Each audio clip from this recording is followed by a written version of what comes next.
So here I'm talking about the T accounts which only belongs to factory overheads, such as depreciation, all right, such as rent accounts, all right, such as insurance. So, for example, I'm just giving three examples here. So, what happened?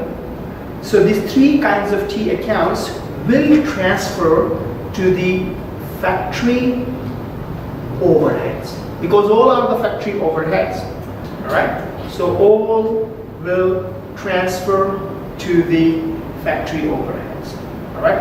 And factory overhead will transfer to the work in process, all right? So it's transferred to the work in process. You know that, because work in process is a direct material, direct labor, and factory overhead, all right? But remember, we do not write as a factory overheads. We write it as a applied factory overheads.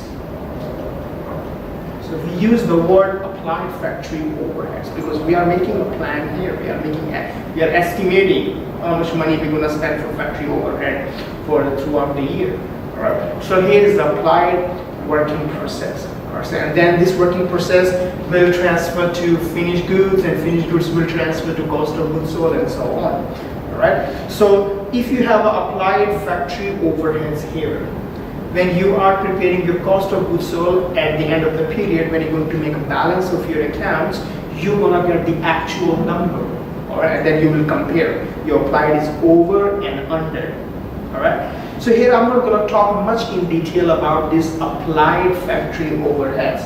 So you will look this applied factory overhead in our learning outcome 7. Now we are learning outcome 4.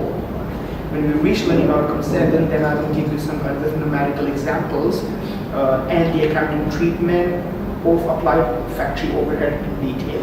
All right. So just keep in your mind here that the various T accounts related to factory overhead will transfer to the factory overhead, and you know that factory overhead will transfer to work in process, same like as direct material and direct labor.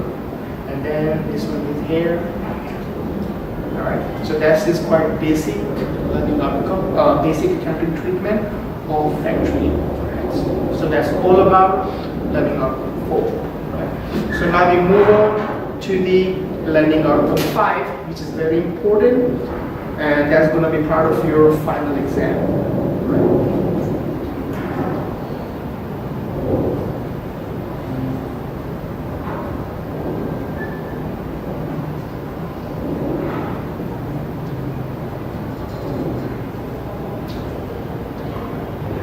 So, learning outcome 5. So, learning outcome 5 is about the allocation of service department cost to the production department. All right. In here. Allocation of service department cost to operating department.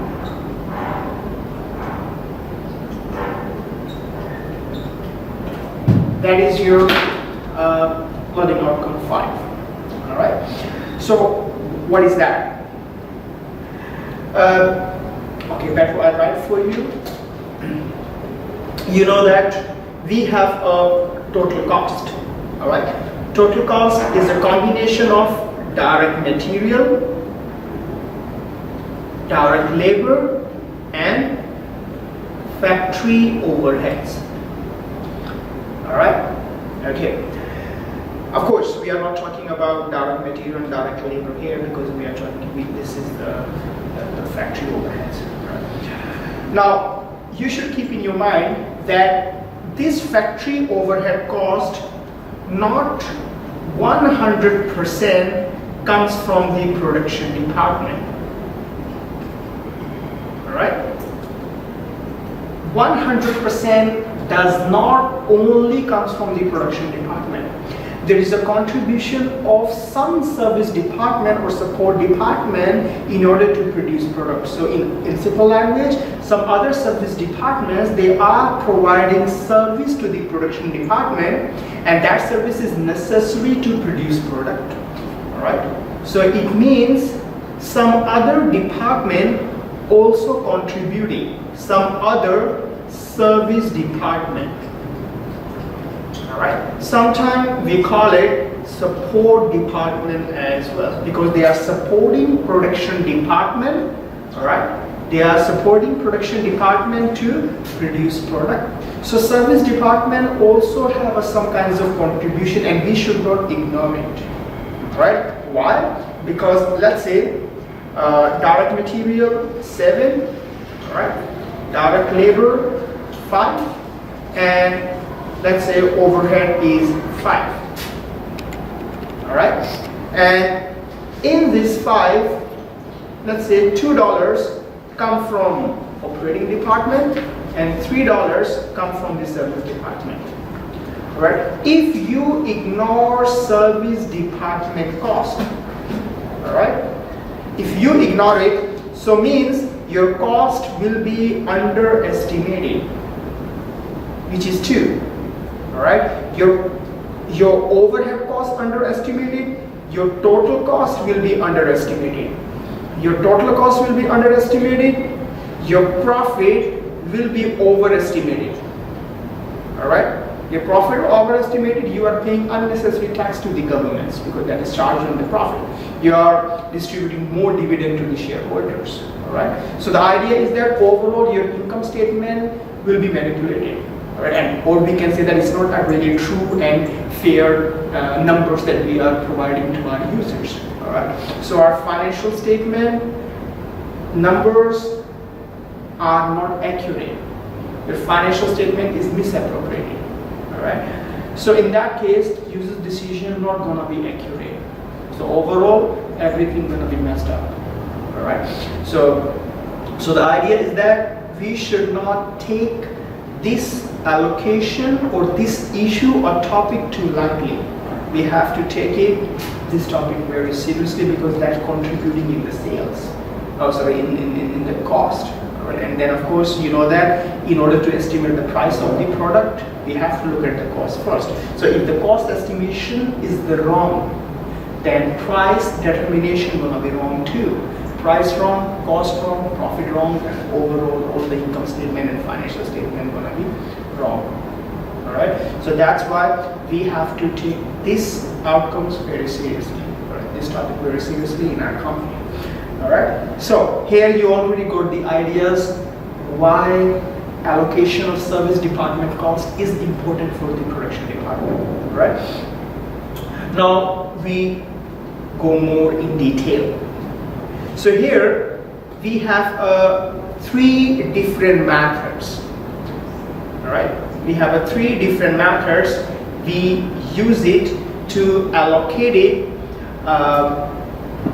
production cost. Allocated service department cost to the operating department. All right, so 3 different methods involved. The first method is a direct distribution method.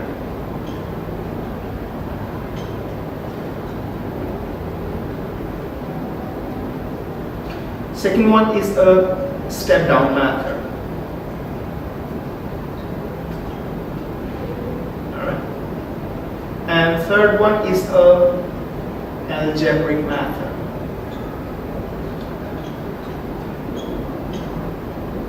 All right. So we have 3 methods here: direct distribution, step-down, and algebraic method.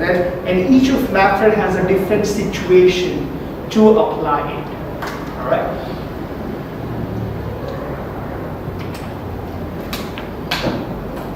So we start with the direct distribution method. So what are the situations to apply the direct distribution method? So direct distribution method we apply when you know that we have a service department. We have, let's say, 2 service department, 2 production department. All right.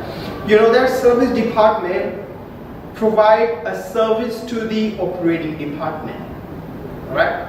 Service department provides service to the operating department. All right. But you know that one service department, they are not only providing services to the operating department, they also provide service to the other service department as well. That is the situation. All right. So sometimes they sometimes they supply the service to the operating department, sometimes they do not supply the service to the other service department. They are just simply supplying to the operating department.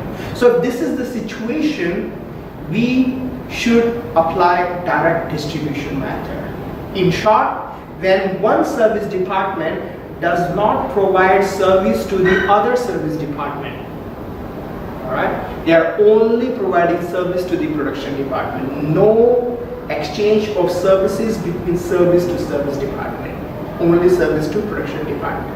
If this is the situation, we will apply direct distribution method. So probably I can draw a small diagram for you to understand. All right. So let's say we have two service department. One is human resource department, all right, and another one is let's say IT department, all right. And in production we have two departments, production 1 and production 2. All right.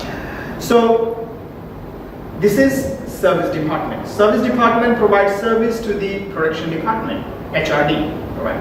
HRD also provides service to the production department. All right. Nothing wrong.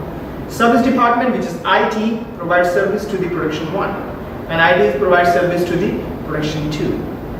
All right. And keep in your mind, these two departments, they are not provide service to each other.